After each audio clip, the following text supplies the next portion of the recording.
ගස්වල කොළ හැලෙන කාලෙට ගහෙන් වැටෙන හැම කොළයක්ම ගහට අර අලුත් කරන කලාව කියලා දෙනවා කියලා හිතෙන්නේ නැද්ද?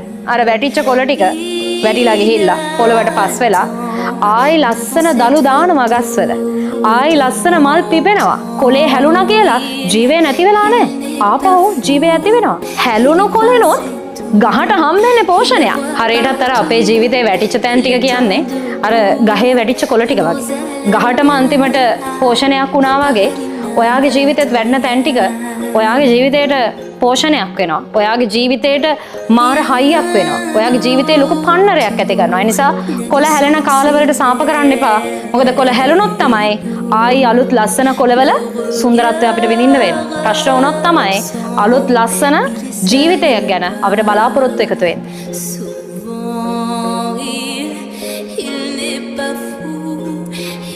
ලංකාවේම ළමයි හොයන ජෝග්‍රෆි පන්තිය හිතට තිතට ජෝග්‍රෆි රුවන් මාලී ජයවික්‍රම